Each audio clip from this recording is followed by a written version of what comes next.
Leak करना जो बोल रहे हैं, लीक तो उनका पापा ने किया। एक छोटा सा चिट्ठी बना के दिया। जब से आप चिट्ठी लाए हैं लगातार आप विवादों के घेरे में घिर चुके हैं और केस में बहुत बड़ा बदलाव दिया कि बालकृष्ण यादव लिखा है। आप सिर्फ एक माध्यम हुए उसको पहुंचाने के। माध्यम है पापा का लिखा हुआ नहीं हो और आप अपना चेहरा और आप अपना चेहरा चमकाने के लिए हो सकता है इस बीच में आप देखिए ये एक समाज सेवी है, बालकृष्ण यादव जी समाज सेवी है और ये जो है अंग वस्त्र जो है मंडल कारा अररिया RS स्थित है, वहीं से वार्ड नंबर 2 भी लिखा है। नंबर 2 में लिखा गया वह पत्र है आरती चिरंजीवी के नाम से। निर्भय अभी हमारे साथ बालकृष्ण यादव जी हैं, लेकिन जो है इनका एक वीडियो बहुत वायरल चल रहा है जो कि आरती के पिताजी जो है इनको चिट्ठी दिए थे और ये गए थे उमेश यादव जी के यहाँ पहुँचाने के लिए। तो क्या वो कितना सच्चाई है उसके बारे में आप हमको बताइए। सच्चाई तो आरती ही बता सकती है, क्योंकि अक्षर पापा का तो जरूर जानती होगी। आरती को दिखाए थे आप? आरती तक चिट्ठी किसी भी माध्यम से हमने पहुंचा दिया और पहुंचाने वाला आदमी ने बताया है कि जो पहुंच गया चिट्ठी, कोई दिक्कत अब नहीं है। आरती तक वो चिट्ठी पहुंच चुका है, पहुंच चुका कन्फर्म। अच्छा, आपका अपना पूरा परिचय दीजिए। बालकृष्ण यादव, अररिया जिला कामगार कांग्रेस अध्यक्ष। जब से आप चिट्ठी लाए हैं लगातार आप विवादों के घेरे में घिर चुके हैं और केस में बहुत बड़ा बदलाव आ चुका है। सबसे मेरा पहला सवाल होगा कि एक अपराधी का किसी भी सामान आप लीक करते हैं, ये अपने आप में बहुत बड़ा अपराध है, क्या कहिएगा? अपराधी कैसा अपराधी? उसने छोटू की हत्या की थी 2 बजे रात को। इसका सबूत आरती है जो उनकी बेटी है और आप उस क्रिमिनल के तहत वो जेल गए थे और आप उनका सामान उन चिट्ठी लाए हैं, क्या कहिए? आरती तक पहुंचाते हैं उनको। लीक करना जो बोल रहे हैं, लीक तो उनका पापा ने किया। एक छोटा सा चिट्ठी बना के दिया है। तो उनका पापा ने दिया कि बालकृष्ण यादव लिखा है। आप सिर्फ एक माध्यम हुए उसको पहुंचाने के। माध्यम है इसमें जो आप लोग कर रहे हैं ये शायद जनता को अनसुनी लगेगा। जो यह डेमोक्रेसी है, हम ये जानने के लिए चाहते हैं कि हकीकत में उनका पापा दिया था चिट्ठी या नहीं दिया था। ऐसा भी हो सकता है कि वो उसका पापा का लिखा हुआ नहीं हो और आप अपना चेहरा और आप अपना चेहरा चमकाने के लिए हो सकता है इस बीच में आप पड़ गए होंगे। इसके लिए तो जेल सुप्रिंटेंडेंट से आप लोग संपर्क करें, जेलर से संपर्क करें और उनका इंटरव्यू कृपया करके जेल में ले लें। इसके लिए मैं कुछ नहीं कर सकता। अच्छा, दूसरा कई लोगों का कहना है, व्यूवर्स का कहना है कि जो व्यक्ति खुद अपराधी हो, जो व्यक्ति खुद जेल से आया हो, वो किसी के बारे में क्या बताएगा? मैं किस कारणवश जेल गया हूँ, यह बहुत बड़ी राजनीतिक साजिश है और मैंने अभी तक FIR कॉपी तक नहीं देखा है और 3 केस मुझ पर SC ST का, जिस हरिजन के चलते मैंने आवाज उठाने का काम किया। शंभू ऋषिदेव बेंगवाही, उनकी मौत निजी नर्सिंग होम में होती है और होम में होने के बाद मैं अस्पताल रानीगंज रेफरल अस्पताल में बैठा था। वहाँ उनका कंपाउंडर जाता है और पुर्जा बनवाता है उन्हीं के नाम से, उसे पकड़ने का काम किया। इसी के तहत हम पर यह 3 केस और राजनीतिक साजिश किया गया।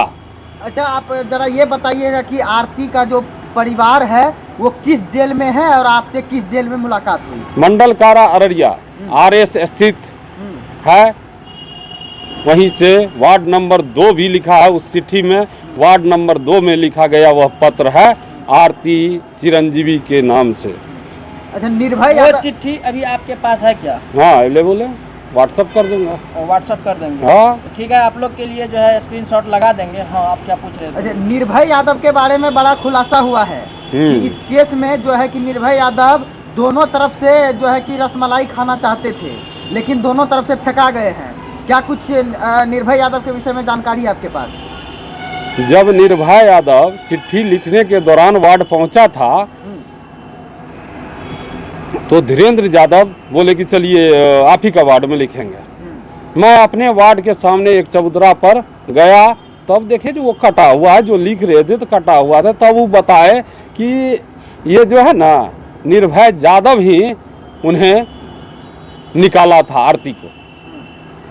सबसे बड़ा खुलासा है। तो आरती को जब निर्भय यादव निकाला तो कहा तो जाता है कि निर्भय यादव का भी हाथ है छोटू को मारने में। ये बात हम कैसे कह देंगे आप? हाँ लेकिन यही नहीं, ये बात हम कैसे कह देंगे जो बात हम नहीं जानते, जिस धरातल पर आज तक उतारा नहीं। ये बात कहना है छोटू जी के पिता का, निर्भय यादव का भी हाथ है ना। ये बात छोटू यादव का उसका पापा हमको नहीं बताया, धीरेन्द्र यादव। अच्छा चलिए उससे आगे की बात हम। अच्छा, जब आप चिट्ठी देने जाते हैं तो उमेश यादव ने आपको अपने दरवाजे से खाली हाथ लौटा दिया, आखिरकार क्यों? क्या राज है उस चिट्ठी का? आखिरकार चिट्ठी में कुछ ऐसा तो जरूर है जो आरती तक पहुंचने नहीं दिया उमेश यादव ने? लगभग पेपर में निकला था कि परिजनों की सहमति, तो यहाँ कौन सा सहमति था? कोई सहमति तो नहीं था उमेश यादव को, जो उसका परिवार को बुला करके इसका दोनों को मिला करके शादी हुआ है, वो तो नहीं हुआ था ना। यही बात उमेश यादव साबित कर दिया। सीधा बात जानिए कि जो परिजनों की सहमति नहीं था। हाँ, और छोटू जो मरा उसका दुश्मनी अभी तक गया नहीं। मैंने मेल मिलाप की भी बात की, उसमें थोड़ा सा देखे नॉर्मल था उमेश यादव, लेकिन अब शशिकांत उसका भाई विष्णुकांत जी हमारे आज आवास पर आए हैं। बिल्कुल बिल्कुल, जिसका मैं बुला लीजिए। अंग वस्त्र मंगाया है और उन्हें प्रदान करूंगा और उन्हें घर पहुंचाने का काम करूंगा। कभी आप जो है इनके घर तक गए इनसे मिलने के लिए? हाँ, विष्णुकांत को पहले आप बुला लीजिए। अच्छा विष्णुकांत कहाँ, बुलाइए उसको। तब थोड़ा सा करेंगे 10 मिनट। कुर्सी लाओ बनो।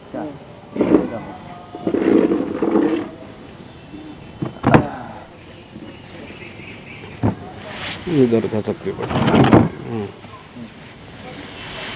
आपके सामने में अंग वस्त्र पड़ा हुआ है, आखिरकार ये किनका है और किनके लिए आप लाए हैं? हमने इन्हें देखा था इंटरव्यू देने, ये खुलासा वहाँ हुई थी कि जो टीना कटा हुआ इसका लेट्रिन का टंकी जो है, टंकी के पास नीचे में टीना 2 फीट या 1.5 फीट के आसपास कटा हुआ।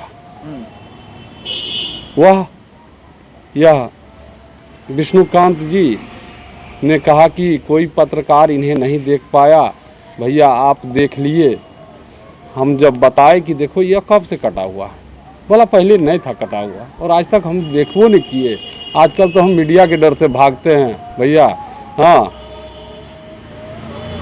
तो कहे जो इसी हो करके तुम्हारा वो चोर को हो या क्या चोरी का तरह न घुसा, उसी होकर के रास्ता बनाया। वही रास्ता ना मामा के यहाँ जाता है उसका, है वही गली ना आता है मामा के यहाँ से।